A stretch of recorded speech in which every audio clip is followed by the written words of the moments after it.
Estudo Bíblico Sena 2024, Bases da Fé Cristã, aula de número 12. Né? Nós temos como texto base aí 2 Timóteo 3,16. Vamos ler juntos? 1, 2, 3 e... Toda a Escritura é inspirada por Deus e útil para o ensino, para a repreensão, para a correção, para a educação na justiça. Então, toda a Escritura é inspirada por Deus e útil para o ensino, né? Então, nós temos aí diante a palavra e a gente utiliza esse texto como um texto base para nós, né?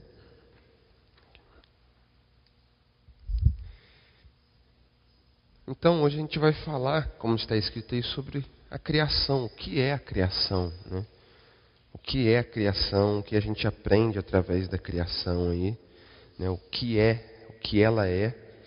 Então, né, para quem já está aí há um tempo caminhando, né? No início do ano passado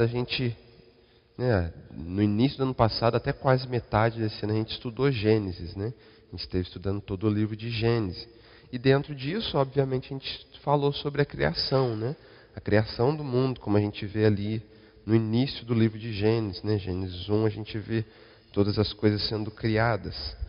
E hoje eu quero trazer um panorama disso, né?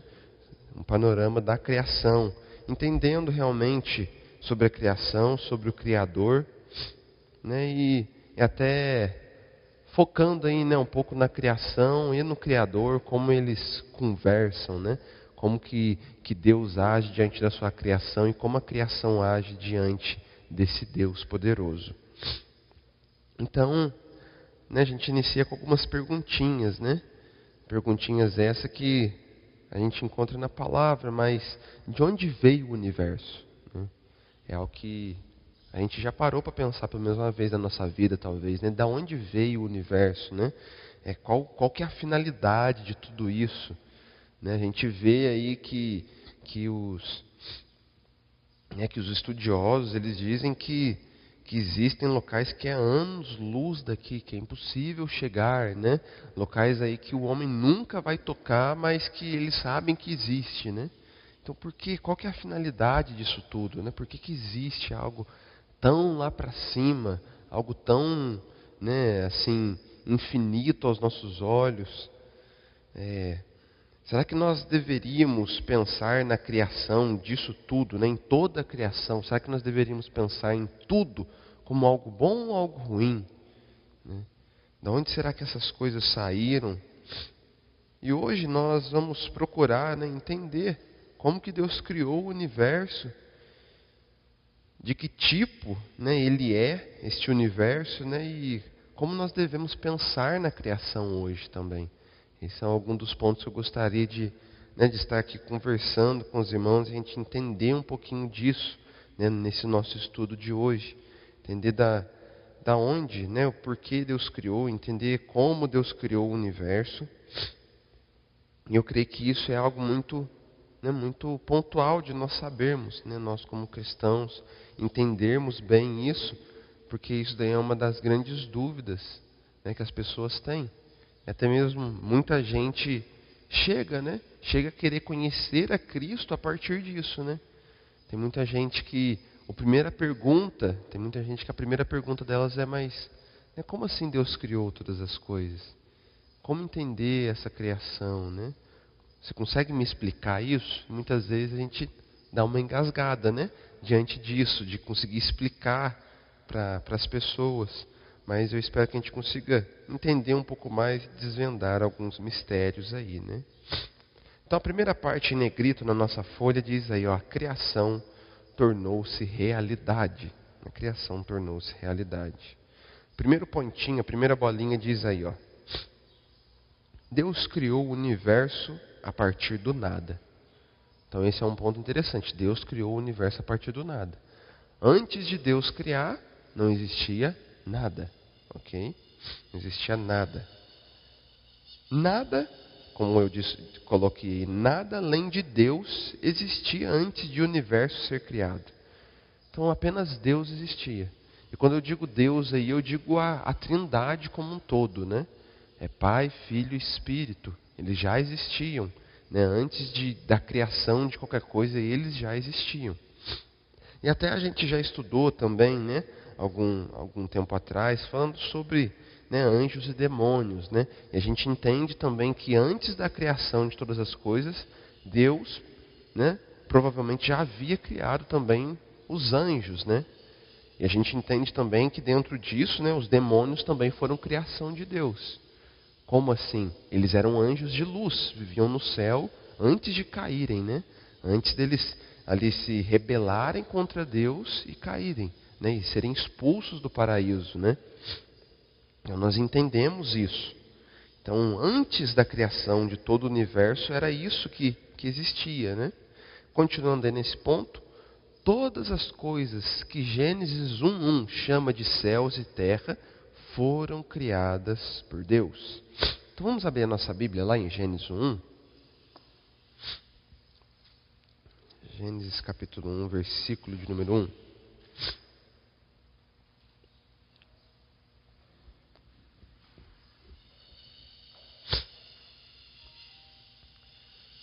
Então nós vemos em Gênesis 1 dizendo: no princípio criou Deus os céus e a terra. Então tudo, né, tudo aquilo que Gênesis 1 chama de céus e terra foram criados por Deus.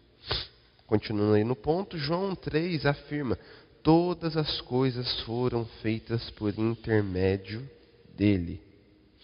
E em Colossenses 1,16 nós lemos: pois nele foram criadas todas as coisas nos céus e na terra, as visíveis e as invisíveis, né?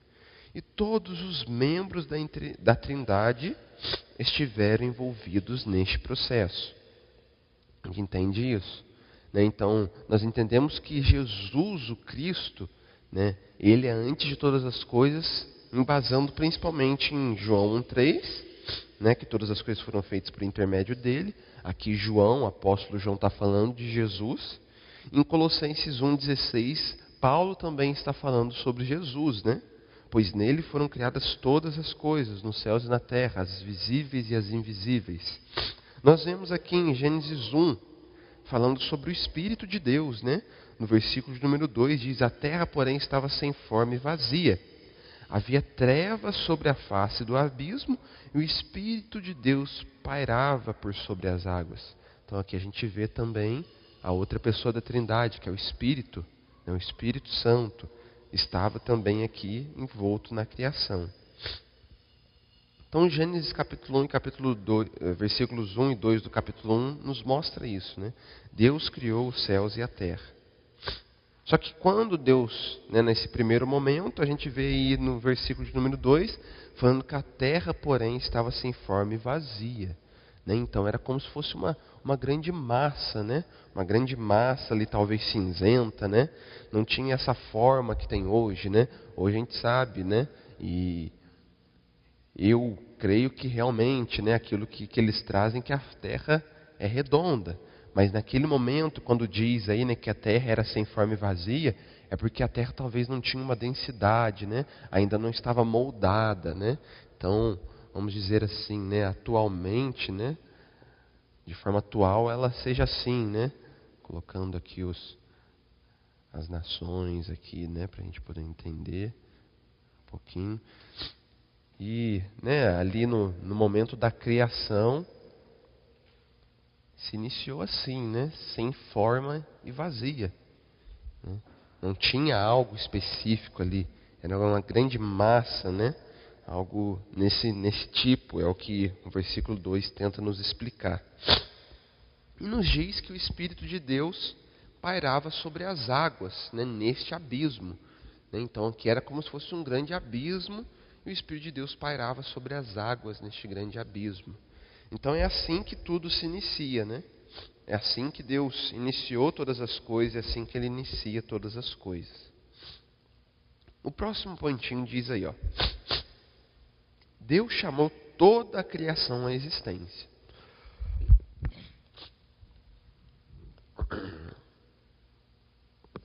Deus chamou toda a criação à existência. Quando eu coloco isso aí, é o quê? Porque Deus, Ele falou para que tudo viesse à existência. Nós vemos no versículo 3 que diz o que? Disse Deus, haja luz.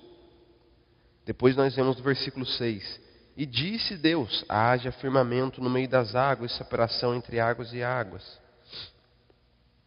E depois nós vemos no versículo 9, disse também Deus, ajuntem-se as águas debaixo dos céus, num só lugar, e apareça a porção seca. Então no versículo 11, e disse, produz a terra relva, ervas que deem semente e árvores frutíferas. Então, eu estou falando tudo isso daí. Depois o versículo 14 também vai falar, e disse Deus, o versículo 20. Então nós vemos que tudo que Deus foi criando foi através da sua fala. Deus utilizou da sua própria fala, Ele chamou toda a criação à existência. Cada uma das coisas que foram criadas, ali a divisão das coisas, a luz, tudo isso, Deus Ele trouxe através da sua fala.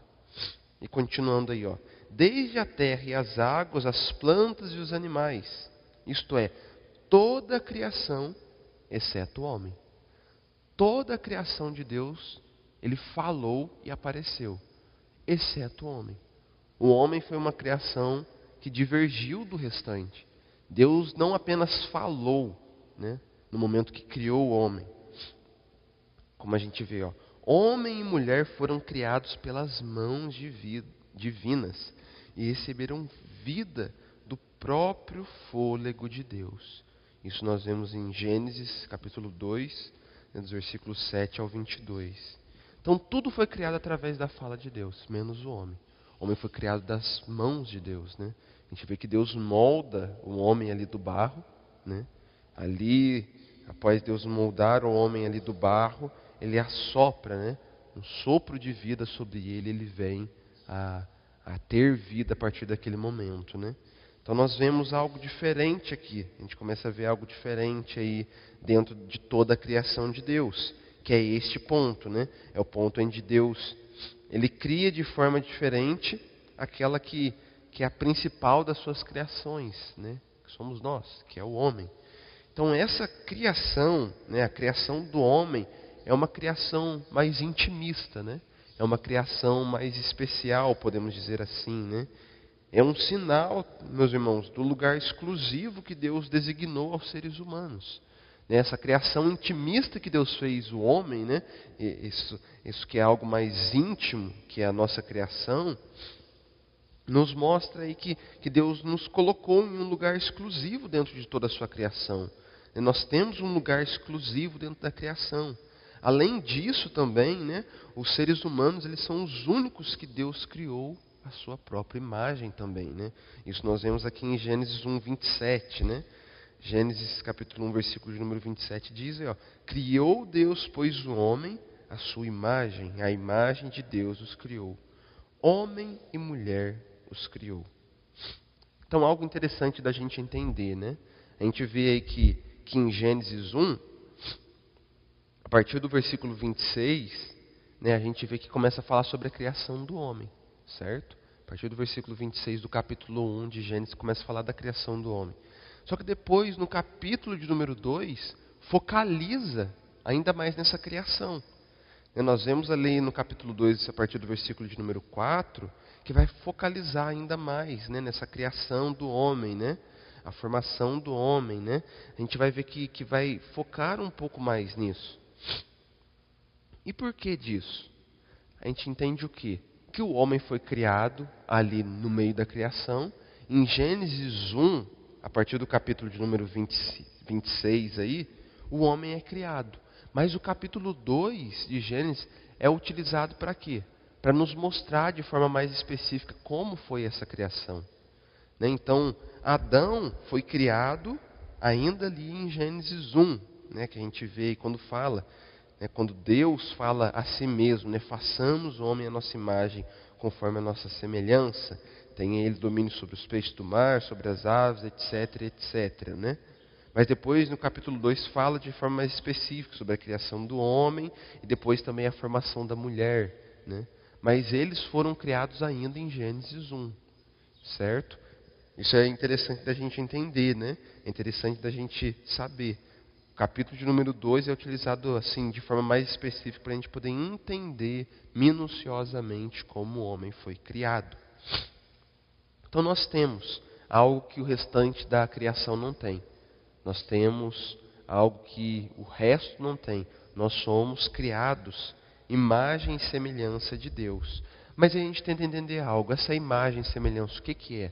Quer dizer que nós somos igualzinhos a Deus? Quando a gente for para o céu, a gente vai ver lá que Deus ele tem uma boca, 2 olhos, né, um nariz, 2 orelhas, igualzinho nós temos. Meus irmãos, não é especificamente nesse sentido que a palavra quer nos dizer que nós somos criados de imagem e semelhança de Deus. Aqui envolve aquilo que se diz e o que se tange ao Espírito, especificamente. É sobre isso que Gênesis 1 está querendo falar, quando Deus disse, façamos o homem à nossa imagem conforme a nossa semelhança, né? É nesse sentido que está querendo dizer. Porque em momento algum a palavra nos diz especificamente que Deus é dessa forma. Aí a gente pode até parar para analisar, né? Mas Ezequiel vai dizer, né, algo como se fosse um rosto como o nosso, né? A gente pode pegar alguns versículos ali, alguns versículos específicos que diz, né, aqui, né, o cheiro suave, né, o cheiro do holocausto ali, né, o cheiro daquele animalzinho que era morto, que era sacrificado, chegava como, né, um cheiro suave às narinas do Senhor. Então quer dizer que Deus tem nariz? Não especificamente. A maneira como os escritores bíblicos escreviam é de uma maneira que nós, né, que os leitores conseguiriam entender, né? Então não significa especificamente que Deus é como nós somos, né? Ou melhor dizendo, não significa que Deus é como Ele nos criou, nesse sentido, né? Que Ele tem 5 mãos, né? 5 dedos em cada mão, né? 5 dedos em cada pé, não significa isso especificamente. Até porque o nosso Deus, né? A gente não tem ideia de como Ele seja, e nem não há um homem sequer que viu a Deus e não veio a morrer, a própria palavra diz, né? Então, até mesmo quando a gente vê na palavra, né, que homens veem anjos, né, anjos que não são o próprio Deus, né, mas eles viam anjos, o que eles faziam? Eles assustavam. Eles assustavam porque era um ser diferente. Né, eu já utilizei aqui nesses momentos nossos de estudo aqui, mas eu reutilizo. Quando as mulheres foram ali, né, no sepulcro encontrar Jesus, e Jesus não estava, diz que ali havia um anjo, que a aparência dele era como de um raio, né? A gente fica imaginando um raio, um trovão caindo do céu. É uma aparência, né? Imagina, né? Algo parecido com aquilo, né? É algo que elas conseguiram dizer e os escritores bíblicos escreveram, que era a aparência de um raio. Então, imagina você ver um raio falando com você. É algo muito assustador, não é verdade? É algo assim, fora do comum. Então, se crê que o nosso Deus, o Criador dos céus e da terra, né? Talvez não seja aquilo que nós possamos pensar, né? Mas muito mais daquilo que nós podemos imaginar. A nossa mente é muito pequena para que a gente consiga imaginar a grandeza do nosso Criador, né? De Deus Pai. Então, continuando aí, ó. Próximo pontinho, terceiro pontinho diz aí para nós assim, ó, ser criado à imagem de Deus significa ser como Ele para representá-lo. Como imagem de Deus, o homem é o clímax de toda a criação e mais semelhante a Deus do que qualquer outra criatura, e a única designada por Ele para governar o restante da criação como seu representante, como nós vemos em Gênesis 1, do 28 ao 31. Gênesis 1, do 28 ao 31 diz assim, ó, e Deus os abençoou. Ele lhes disse, após criar o homem e a mulher, né? Ele lhes disse, sede fecundos, multiplicai-vos, enchei a terra e sujeitai-a. Dominai sobre os peixes do mar, sobre as aves do céu e sobre todo animal que rasteja pela terra. E disse Deus ainda, eis que vos tenho dado todas as ervas que dão semente e se acham na superfície de toda a terra, e todas as árvores em que há fruto que dê semente. Isso vos será para mantimento. e a todos os animais da terra, e a todas as aves do céu, e a todos os répteis da terra, em que há fôlego de vida, toda a erva verde lhes será para mantimento, e assim se fez. Viu Deus tudo quanto fizera, e eis que era muito bom. Houve tarde e manhã o sexto dia. Então aqui nós vemos que Deus, Ele nos deu algo. Ele nos deu o quê? Uma liderança sobre toda a criação. Ele nos colocou aí como aqueles que realmente dominariam o restante da criação. E o homem tem domínio sobre o restante da criação. O homem tem domínio sobre todas essas coisas, como Deus disse aqui até hoje. Não existe nada que o homem não tenha domínio. Nós vemos tantos e tantos animais que já foram extintos, por quê? Por conta desse domínio que o homem tem. Por conta do homem dominar, claro, após o pecado entrar no mundo, esse domínio, houve a entrada do pecado, e por isso que a gente vê a extinção, a gente vê a destruição de matas e tantas coisas. Mas mesmo assim a gente vê o homem dominando sobre todas as coisas. Ao que Deus nos deu.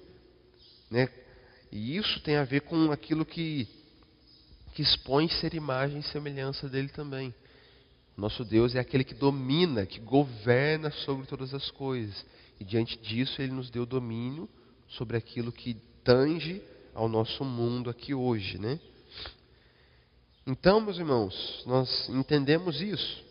E a Bíblia nos ensina que, embora Deus não precisasse criar nada, Ele não precisava, porque Ele era feliz em si mesmo, Ele sempre foi completo em si mesmo, Ele preferiu criar-nos, E Ele escolheu fazer-nos a sua imagem e a sua semelhança, Então Deus Ele não precisava criar todas as coisas. Ele não precisava criar as coisas como Ele criou. Mas Ele tomou essa decisão. Ele quis realmente fazer com que todas as coisas fossem feitas. Ele fez todas as coisas, mas Ele não precisava disso. Por isso, meus irmãos, eu gosto muito de pensar nisso. Eu gosto muito de meditar nessa ideia. Na ideia de que Deus Ele não precisa de nós. Mas nós é que precisamos de Deus. Deus Ele sempre foi completo em si mesmo. Ele nunca necessitou da gente para nada.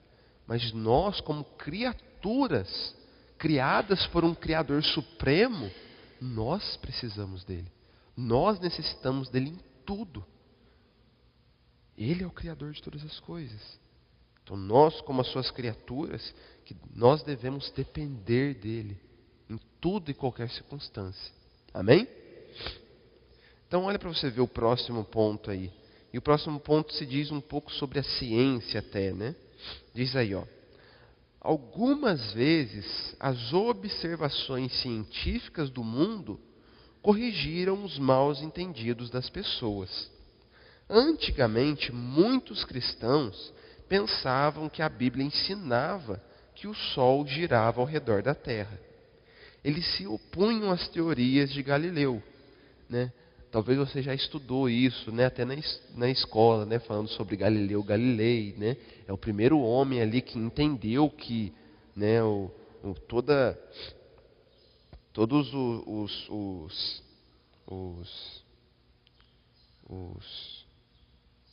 os planetas, rodavam em torno do Sol, Mas antes disso, e até neste momento, o povo brigava. E o povo brigava com ele, dizendo o quê? Que a Bíblia dizia que não era isso. Que a Bíblia dizia que o Sol girava em torno da Terra. Então isso era algo que acontecia. Mas a ciência muitas vezes corrigiram os maus entendidos. Continuando aí, eles se opunham às teorias de Galileu, cujas observações astronômicas o levaram a concluir que a Terra gira em órbita ao redor do Sol. Por fim, toda a igreja reconheceu que a Bíblia jamais ensinou que o Sol gira em torno da Terra. E assim, eles puderam aceitar as pesquisas de Galileu. Devemos ter cuidado, então, ao tratar de questões sobre as quais a Bíblia não fala claramente. Então, o que eu quero dizer com isso daí? A gente pegar ali na época de Galileu, eu esqueci agora, meus irmãos, especificamente de que época ele é específica, Mas na época que ele trouxe essa ideia de que os planetas giravam em torno do Sol, a igreja batia, né, e foi contra ele, dizendo que não era isso, que não era dessa forma, né, que era o Sol que rodava em volta da Terra. E a igreja dizia que isso estava escrito na palavra. Mas não tem em lugar nenhum isso escrito, né? Não tem na palavra lugar nenhum. Mas após um tempo eles entenderam e aceitaram, né, que realmente, né, são os planetas que estão rotacionando, orbitando ao redor do Sol e não o contrário. E isso nos deve trazer o quê? Nos deve trazer um cuidado, para que todas as questões que nós vamos falar sobre a Bíblia, se algo não for claro, a gente não traga como uma certeza indiscutível. Então tem muita gente, existem diversidades. Tem gente que acredita, sim, que a Terra foi criada em 7 dias, né, de forma específica. Mas tem gente que defende que não. Até à luz da palavra, utilizando o hebraico, tem gente que defende que não. Eu defendo que sim, foram criados em 7 dias, né, de forma categórica. Mas tem gente que não. Eu tenho um professor, por exemplo, que ele defende, ele utiliza o hebraico antigo. Ele é um doutor em hebraico, né? No hebraico antigo, no hebraico da Bíblia. O homem, ele fala, né, ele fala ali o hebraico de forma fluente. Ele escreve de forma fluente. E ele defende que não foram apenas 7 dias. Não são 7 dias literais. Mas e aí? Né? São ou não são? O que eu estou querendo dizer com isso, né? Que muitas das vezes a gente vai brigar com alguém por conta disso, a gente vai entrar em uma discussão tremenda por conta desse tipo de coisa. Não, a gente não precisa disso. Tem gente que quer dizer algo, né? Ah, não, aqui o firmamento significa que a Terra é plana, né? Porque é algo reto. Tem gente que quer defender isso. Opa, mas não está querendo dizer sobre isso. Não tem a ver com isso especificamente. Como assim? Né? Mas aí você vai o quê? Vai entrar numa discussão, numa briga ferrenha com aquela pessoa? Não, não há esse tipo de necessidade. Então aquilo que a palavra não é extremamente clara, a gente deve tomar cuidado. Né? Tomar cuidado para que aquilo não gere algo ruim, não gere desavenças ou brigas que não são necessárias. Ok? Então aquilo que a gente não consegue entender de forma muito clara, a gente deve ter todo cuidado ao tratar dessas questões. Ok? E até mesmo quando, né, as nossas observações do mundo natural, né, parecem entrar em conflito com aquilo que a palavra mostra, né? Às vezes a gente pensa algo, né? Ah, eu acredito que isso é dessa forma. Só que quando a gente lê na Bíblia, não é bem da maneira como a gente pensava, né? E muitas vezes a gente pode entrar em conflito diante dessas coisas, né? É difícil a gente entender a criação de Deus, né? A criação dos céus e da terra. É difícil a gente conseguir compreender todas essas coisas. Um Deus que é maior que toda a sua criação. A gente vê que o homem entende que existem coisas que estão anos-luz daqui, que é impossível de tocar, mas ele sabe que existe. O homem sabe que existem infinitas e infinitas galáxias neste mundo, né? Então, se Deus criou infinitas e infinitas galáxias, que é impossível tocar, imagina o tamanho que Deus não é, né? Mas imagina um Deus tão grande, ao ponto de criar todas essas coisas, criar coisas e mais coisas que o homem nunca vai tocar e é impossível o homem tocar. Ao mesmo tempo ele se fazer pequeno bastante de criar nós, aqui seres humanos, né? De criar uma formiguinha, de criar um micro-organismo que está aqui no nosso meio agora, né? No ar, mas que é impossível a gente ver a olho nu. É algo, né, que sai um pouco do nosso entendimento, né? Deus tão soberano e criando coisas tão pequenas, né? Ele tão grande se fazendo tão pequeno ao ponto de criar essas coisas, né? Se a gente querer entender tudo, a gente vai ficar doido, não vai? A gente vai ficar doido. Por isso que a gente tem que realmente entender que se a gente começa a entrar em conflito, né, com algumas coisas, né, com as coisas que estão escritas na palavra, né, nós devemos examinar novamente ambas as coisas. Né, procurando descobrir onde a nossa compreensão limitada e imperfeita pode estar equivocada. Né? A A gente vai estar, e a gente está cheio de equívocos, né? Então, que a gente possa sempre analisar tudo através da luz da palavra.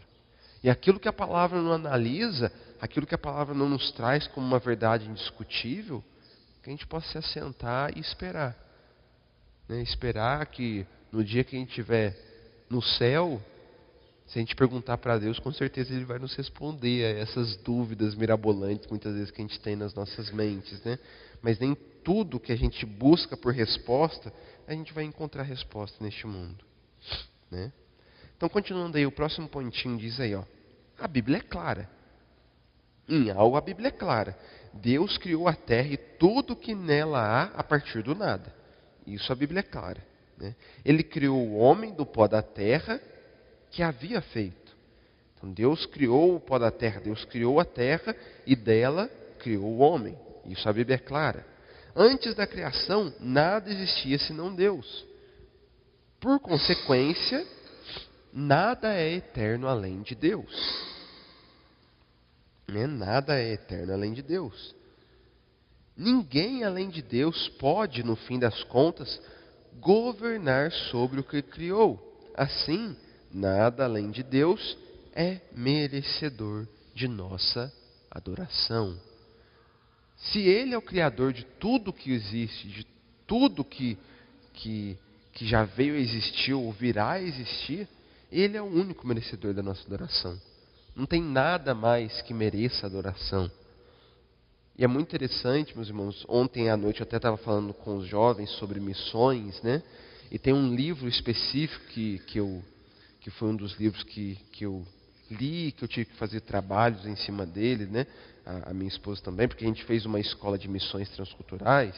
E aí tem um livro chamado Fator Melquisedeque, né? Que tem a ver realmente com Melquisedeque aqui de Gênesis, né? E nesse livro ele vai contar a história de vários povos, né? De vários povos. E muitos desses povos, né? Povos aí, tribos, né? Que ainda não tinham tido nenhum tipo de contato, né, com outros seres humanos, muitos desses povos, eles tinham um nome para Deus, né? Eles tinham um nome para Deus, e eles adoravam a Deus, só que por conta do pecado, né, eles muitas vezes acabavam olhando para o sol, olhando para a lua, olhando para as estrelas e denominando aquilo como Deus, né? Então muitos povos se entregaram a isso, né? As crenças de que o sol é Deus. Se parar para analisar, muitas e muitas, né, povos creram nisso. A gente vê alguns povos aí, né, ali mesmo do Peru ou do México, né, os incas, os maias, os astecas, por exemplo, são povos que o quê? Eles acreditavam, só um instante, irmãos. A coceirinha no nariz. Eles acreditavam que o sol era Deus, né? A gente vê que muitas tribos africanas, né, eles acreditavam que o sol era Deus. Os próprios egípcios, né, a gente vê à luz da palavra que eles acreditavam que o sol era Deus, né? A gente estudou, o primeiro estudo que a gente teve das bases da fé cristã, a gente leu, né? A gente falou ali sobre Nimrod, né? Sobre ali a trindade babilônica, né? E ali eles criam o quê? Que Nimrod, ele era o sol, né? Que o sol era Deus, né? A Babilônia, né? Eles acreditavam. Então olha para você ver, né? O quanto realmente o homem começou a adorar a criação e não o Criador com o passar do tempo, né? Mas não é isso, né? A gente não pode olhar para a criação, né? E olhar para a criação e falar assim, nossa, olha como, né, é o nosso Deus, né? A gente não consegue assim entender o Criador a partir da criação. A gente pode sim glorificar a Deus pela sua criação, né? Olhar, né, essas lindas montanhas, né, e dar glória a Deus. Mas a gente não pode olhar para essas lindas montanhas e dar glórias às montanhas, né? Nesse sentido. E a gente tem que tomar muito cuidado, porque existe uma linha muito fina, né, entre adorar a criação e não o Criador. E a gente sabe que essa linha é tão fina que tantos e tantos povos até hoje adoram a criação e não o Criador. Se for para a Índia, por exemplo, né? Você pesquisar na internet, vai dizer aí que eles têm 100 mil deuses. Mas estando lá, eles dizem que eles têm mais de 300 milhões de deuses, né? Então tudo para eles é Deus, né? Tudo para eles é Deus. Lá, né, isso eu ouvi, né, da boca de pessoas lá, quando eu estive lá, de pessoas que casam com árvores, pessoas que casam com bicicleta, por adorar aquilo, né? Olha para você ver que absurdo. Tudo para eles virou Deus. Eles adoram tudo aquilo que é criação, mas não adoram o Criador. Olha para você ver que absurdo, né, meus irmãos? Uma pessoa casando com uma árvore, como assim, né? Que coisa mais maluca na nossa visão, né? Mas isso tudo é algo que a gente vê que existe até hoje. E é uma linha muito fina. Que o homem, infelizmente, se perdeu diante disso, né? Então, em virtude, meus irmãos, de nós sermos produtos da criação de Deus, o fato de nós sermos criação deveria produzir uma profunda humildade em nós, ao ponto de nós olharmos apenas para o nosso Criador e sempre adorá-lo acima de todas as coisas. Amém? Que o nosso coração possa estar sempre humilde, e entender que Ele é o nosso Criador e que nós devemos adorar apenas a Ele. E só a Ele em todo o tempo. Então, entrando na próxima parte aí, ó. Próxima parte em negrito. Está escrito aí, uma criação distinta, mas dependente. Então, nós somos uma criação distinta, né? Eu e você somos distintos do resto da criação. O resto da criação veio através da fala de Deus. Nós viemos através das mãos divinas. Ele nos criou, né? Então nós somos uma criação distinta, mas que também depende. Então o primeiro pontinho diz aí, ó, como Criador, Deus é distinto da sua criação. Ele não fez parte de sua obra criadora. Deus é de muitas maneiras diferente de sua criação. Ele fez todas as coisas e governa sobre elas. É infinitamente maior do que a criação e muito independente dela. E também não precisa da criação de forma nenhuma. Então Deus, Ele nos criou, Ele faz parte da sua criação, tanto faz que Ele está em nossos corações através do Santo Espírito, né? O Espírito de Deus habita nos nossos corações, o próprio Deus habita os nossos corações, habita o nosso corpo, Ele está em nós, então Ele faz parte da sua criação, Ele está em meio à sua criação, mas Ele é independente da sua criação, Ele não depende da criação, né? Ele não faz, né? Ele não precisa da criação de forma nenhuma. Como a gente, né? Como eu escrevi aí, né? Até deixei em negrito, né? Em negrito não, em sublinhado e também em itálico aí essa última parte desse ponto, né? Ele independe de nós e ele também não precisa da sua criação de forma nenhuma. Mas mesmo assim, ele faz parte dela e ele está nela, né? Como eu acabei de dizer, Ele habita em nossos corações. Então nós entendemos o quê?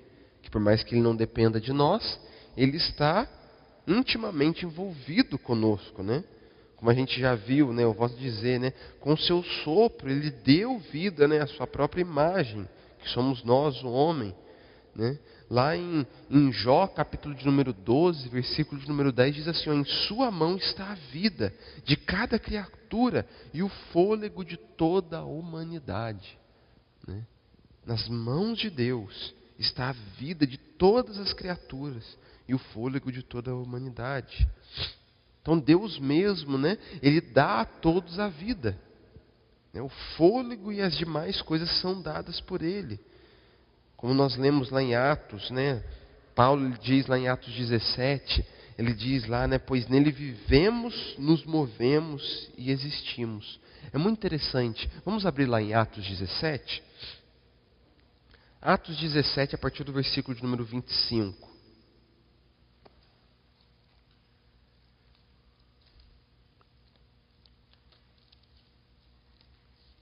Atos 17...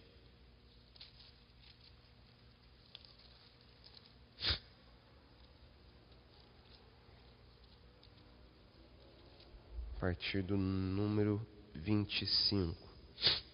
Meus irmãos, é muito interessante. É muito interessante essa passagem, porque aqui em Atos 17, a partir do versículo de número 16, né, até ali o versículo de número 34, é o momento onde Paulo ele está em Atenas, né? Ele vai para Atenas, ele vai ali para a Grécia, mais especificamente em Atenas, Atenas que é a capital, né, da Grécia, e ali, né, ele ali naquele local, naquele tempo, né, a filosofia já estava em alta há muito tempo, né? A gente com certeza já ouviu falar de Platão, Aristóteles, Sócrates, né? Muitos esses homens, né, eles são anteriores a Jesus, né? Então a Grécia, assim, com a filosofia, era algo assim que já acontecia há muito tempo. E os homens ali, eles paravam, eles sentavam e eles filosofavam juntos, né? Eles tiravam muito tempo com isso, né? As grandes mentes, né, viveram ali na Grécia, né? Como eu acabei de dizer, como Sócrates, Platão, Aristóteles, e aí sucessivamente. E Paulo ele vai para lá. Nós sabemos que a Grécia também é um local que sempre adorou a muitos deuses, né? A gente vê ali Zeus, né? A gente vê Poseidon, a gente vê esses deuses, né, muito conhecidos, né, aí da mitologia grega. E Paulo ele vai para Atenas, e ele vai ali, ele entra em um templo ali, ele vê, né, as esculturas dos deuses, né? É como se ele fosse caminhando por aqui, né? E a cada pedaço aqui houvesse a escultura de um deus, né? Ele vai vendo, ele vai lendo ali sobre cada um daqueles deuses. Só que ele chega em um certo ponto e ele vê que não tem imagem nenhuma. E ali está escrito ao Deus desconhecido, né? Ao Deus invisível, né? E aí Paulo, diante daquilo, ele vai até estes sábios homens, né, esses filósofos, e ele diz para eles que ele estava ali para falar sobre esse Deus invisível. Ele começa a falar sobre esse Deus invisível, ele começa a falar sobre ele. E com aquilo ele ganha os homens, né? Ele ganha os homens no meio daquela conversa, né? Até o versículo de número 23 aí, né, de Atos 17 diz aí, ó: porque passando e observando os objetos de vosso culto, encontrei também um altar no qual estava escrito: ao Deus desconhecido. Pois esse que adorais sem conhecer é precisamente aquele que eu vos anuncio. Perdão, irmãos. Então, a partir daquele momento, Paulo ele começa a falar sobre esse Deus desconhecido para eles, citando que é o próprio Deus, que é Cristo Jesus. E aí os homens começam a ouvir, né? Aqueles filósofos, aqueles homens sábios começam a ouvir a Paulo. E eles ouvem a Paulo naquele momento. E é muito interessante, meus irmãos, que Paulo, naquele momento, para pregar para aqueles homens, ele se utiliza daquilo que eles conhecem, né? Daquilo que eles entendem. Então, quando eu digo aí, né, sobre a gente ler Atos aí 17, a partir do versículo de número 25, Paulo diz assim, ó: nem é servido por mãos humanas. Vou ler a partir do 24, para ficar mais bem entendido. O Deus que fez o mundo e tudo que nele existe, sendo ele Senhor do céu e da terra, não habita em santuários feitos por mãos humanas. Nem é servido por mãos humanas, como se de alguma coisa precisasse, pois ele mesmo é quem a todos dá vida, respiração e tudo mais. De um só se fez toda a raça humana, para habitar sobre toda a face da terra, havendo fixado os tempos previamente estabelecidos e os limites da sua habitação, para buscarem a Deus, se porventura, tateando, o possam achar, bem que não está longe de cada um de nós, pois nele vivemos e nos movemos e existimos, como alguns dos vossos poetas têm dito, porque dele também somos geração. Esse versículo de número 28 é muito interessante, porque Paulo ele diz aí, ó, e ele diz assim, ó: pois nele vivemos e nos movemos e existimos, como algum dos vossos poetas tem dito. Paulo, nesse momento, ele está fazendo o quê? Ele está utilizando da fala de um próprio filósofo. Aqui ele está usando a fala de um filósofo específico, que agora eu esqueci o nome, que é um nome diferente. Se eu lembrar até o final, eu cito o nome desse filósofo grego, para que aqueles homens pudessem ouvi-lo e dar crédito àquilo que ele está falando. Então aqui a gente vê, que ele está citando esse Deus desconhecido, que é o próprio Deus através de Cristo Jesus, e ele está citando até mesmo os próprios filósofos, para que ele pudesse, de certa forma, pregar o Evangelho para aqueles homens. E eles vão dando ouvido para Paulo, até o momento que Paulo ele começa a falar, de ressuscitar, da ressuscitação, dos mortos. Nesse momento eles pararam de dar ouvidos a Paulo. Mas é muito interessante que eles ouviram a Paulo, e o versículo número 34 vai dizer que Dionísio, o Areopagita, e uma mulher chamada Damares, e outros se entregaram a Deus, por ouvirem a Paulo naquele momento, Então esse Dionísio, esse Areopagita, ele era um dos líderes ali daquele movimento de filósofos dentro de Atenas. E aquele homem, ouvindo a Paulo, entregou a sua vida ao Senhor. Por quê? Porque Paulo ele tinha na ponta da língua o entendimento da criação. Por isso que eu disse que isso é uma das bases da fé cristã. Se a gente consegue explicar bem e ensinar a alguém aquilo que é a criação e como Deus iniciou todas as coisas, a gente pode ganhar pessoas para o Senhor. A gente pode levar pessoas a crerem em Deus. Assim como Paulo aqui, que pegou um dos homens mais sábios que havia em Atenas, ali, um grande filósofo, que era esse Dionísio, e levou ele a crer em Jesus. Olha para você ver que interessante, Quando nós conhecemos ao nosso Deus, conhecemos quem Ele é e sabemos levá-lo de forma concreta, muitos se entregarão a Ele. Amém? Então eu quis trazer esse ponto. Oi? Pode sim, irmã. Por favor.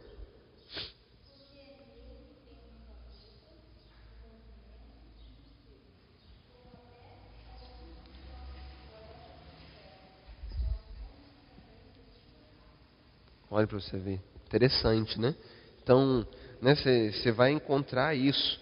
Meus irmãos, eu não consigo lembrar o nome dele agora. Não consigo lembrar o nome desse filósofo, desse poeta que Paulo cita aqui. Mas eu vou ainda me lembrar até o final aqui deste momento. Não sei se você lembra, ele é até citado no livro do Fator Melquisedeque, naquela parte que vai falar sobre a construção desse monumento. Ele vai citar um cara que foi o construtor. Você lembra? Você não lembra, amor? Mas eu vou lembrar ainda. Então, meus irmãos, dando continuidade aqui.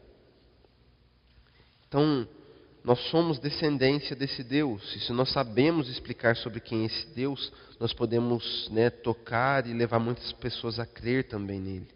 Então, o próximo pontinho diz aí, Deus é tanto envolvido em sua criação como distinto dela. Ele não é dependente da criação.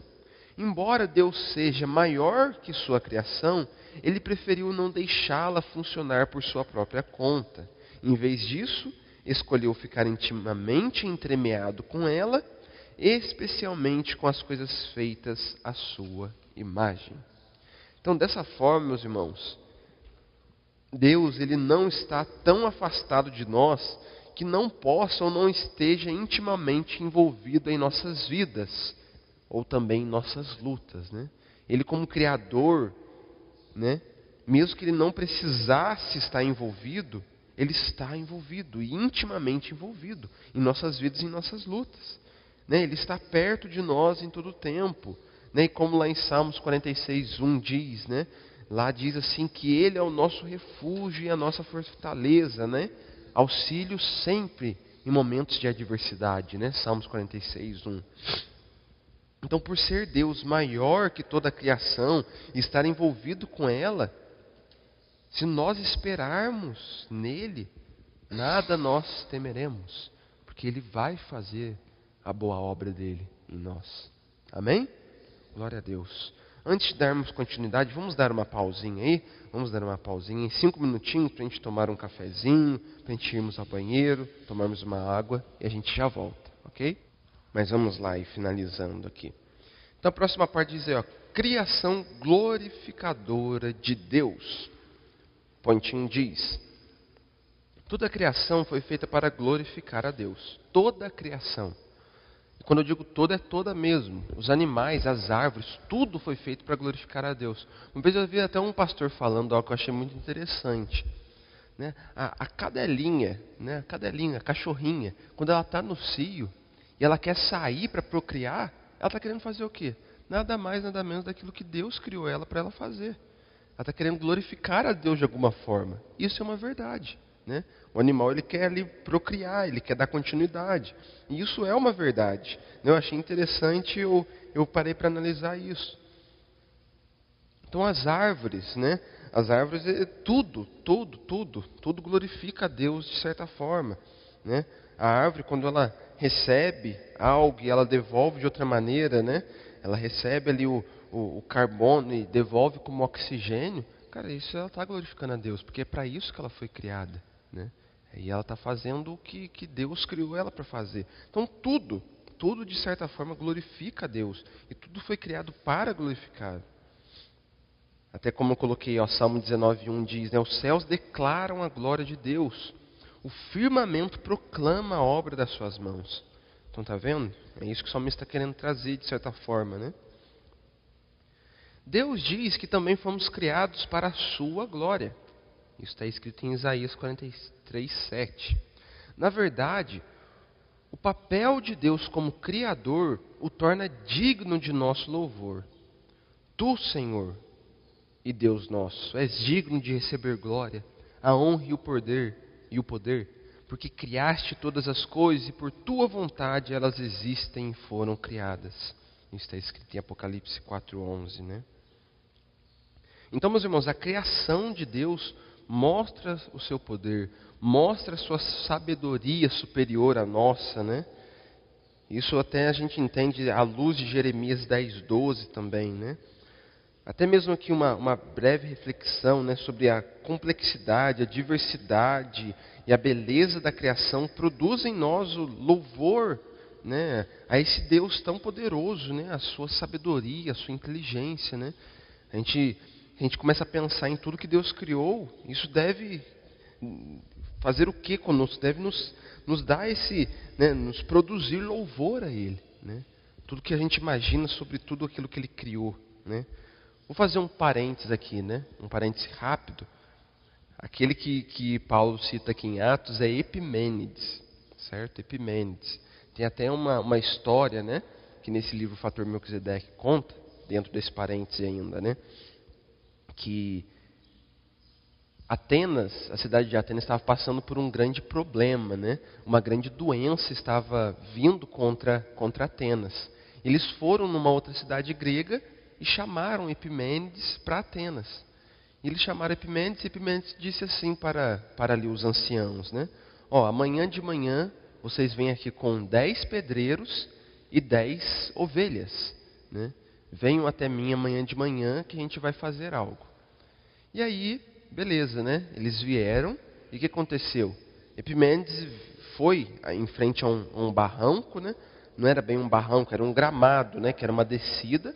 E ele disse assim, ó, solta, né, esses 10 pastores, soltem as suas 10 ovelhas. As que deitarem, aonde elas deitarem, a gente vai fazer algo. Então ele soltou e 5 das ovelhas deitaram e 5 ficaram em pé. Aonde essas 5 deitaram, os pedreiros construíram altares, né? Construíram ali altares para sacrifício. E Epimênides falou, agora, né, os pastores dessas 5 ovelhas que deitaram vão matar as ovelhas e farão sacrifícios a um Deus. A um Deus. Há um Deus que eu conheci, né, que eu ouvi falar, mas que eu não sei como Ele é, porque eu nunca vi a face dEle. Ninguém nunca viu a face dEle. E eles mataram aqueles animais, né, naqueles cinco locais que construíram, e aquela doença sumiu da cidade, uma doença que estava pegando toda a cidade. E a partir daquilo, o que Epimênides mandou os pedreiros fazerem? Naqueles locais, né, onde foram construídos, ele mandou os pedreiros escreverem ao Deus desconhecido.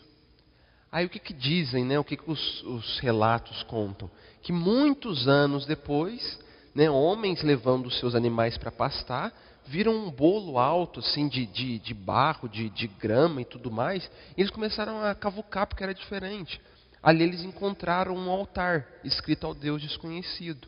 Eles pegaram esse altar e levaram para dentro do templo. E colocaram ali dentro do templo de Atenas. Então tudo indica, quando Paulo encontra esse altar escrito ao Deus desconhecido, foi desta época onde Epimênides, né, ali esteve em Atenas e fez todo esse processo, né? Até no livro Fator Melquisedeque conta sobre isso, né? Então é Epimênides que ele está falando aqui, né, quando ele cita no versículo 28, pois nele vivemos, nos movemos e existimos. Feche parênteses, ok? Então voltando aqui para aquilo que a gente estava falando. O próximo pontinho diz aí, ó, Deus nunca precisou da glória da criação. Toda a glória de que Ele precisa sempre esteve na Trindade. A Trindade sempre se autoalimentou em glória. Deus Pai, Deus Filho e Deus Espírito sempre se alimentaram em glória. Ele nunca precisou da glória, né, vinda de nós. Em vez disso, a Bíblia é clara. Deus criou todas as coisas e por sua vontade elas existem e foram criadas, né? Deus não precisa da nossa glória, mas nós glorificamos e exaltamos a Ele por reconhecermos Ele como nosso Criador, como nosso Salvador. Então a criação foi um ato livre de Deus, né? Ele criou o universo para mostrar a sua grandeza, né? Para demonstrar a sua grandeza, demonstrar a sua excelência, e para que Ele mesmo se deleitasse em sua própria obra, né? Então quando nós tomamos prazer nas atividades criadoras de Deus, quando nós temos prazer na criação de Deus, né, através das nossas ações, através de como nós lidamos com a criação, nós estamos dando glória a Deus por imitar o deleite que Ele desfrutou, né, em sua criação. Então nós devemos sempre, meus irmãos, nos deleitar com aquilo que Deus criou, né? E isso também é uma forma de glorificarmos a Ele, né? Quando nós cuidamos da sua criação, quando nós realmente nos colocamos nesse posicionamento. E aí nós chegamos na última parte que diz aí a boa criação. O pontinho diz aí, Deus pôde deleitar-se em sua criação, porque ela lhe dá glória. Ele também se deleita nela, como diz Gênesis 1:31, onde Deus olhou para tudo o que havia feito e considerou muito bom. É muito interessante porque antes de Deus criar o homem, em Gênesis 1, a gente vai vendo que, né, diz lá, Deus criou tal coisa, houve tarde, né, e noite o primeiro dia. E Deus viu que era tudo bom. Mas após Ele criar todas as coisas, após Ele criar o homem, em Gênesis 1:31, Ele diz que tudo estava muito bom, né? Foi ali quando Ele finda a sua obra, né? E Ele põe ali a cereja do bolo, podemos dizer assim, né, que é o homem. Ele diz, né, tudo que eu criei foi muito bom, né? É muito bom. Então, a despeito aí de a criação, né, falando sobre a criação, nós sabemos que o pecado entrou no mundo, né, nessa criação que Deus fez, né? E a despeito de a criação não funcionar como deveria, ela não funciona por causa do pecado, né? Tudo não ocorre de forma muito ordenada por causa que o pecado entrou no mundo. Então, nós devemos olhar para isso, né? Entender aí, nós deveríamos entender e considerar, né, que tudo aquilo que é usado de forma errônea hoje, A gente está até comentando agora sobre as guerras e tudo que acontece. Não é culpa de Deus, é culpa do pecado que entrou no mundo, né? Não tem como nós culparmos a Deus pelas mortes que estão acontecendo nas guerras, né? Por mais que é muito triste a gente ver tantas e tantas pessoas morrendo, crianças e tantas pessoas, né? Isso não é culpa de Deus, isso é culpa do pecado que entrou no mundo, né? O pecado entrou no mundo e isso é culpa do pecado. Porque a própria palavra vai dizer lá em 1 Timóteo capítulo 4, versículo de número 4, tudo que Deus criou é bom e nada deve ser rejeitado se for recebido com ação de graças. Então tudo que Deus criou é bom. A criação Ele fez para ser uma boa criação. Mas o homem, através do pecado, utiliza de tudo aquilo que é até mesmo a inteligência que Deus o deu para o mal, né? Mas isso não é culpa de Deus, isso é culpa do próprio homem que escolheu os seus próprios prazeres, escolheu se deleitar na carne, né? Então, para finalizarmos aí, a gente deve entender que sim, a criação de Deus é boa, né? Deus criou tudo da forma correta, da melhor maneira possível, mas o pecado entrou no mundo.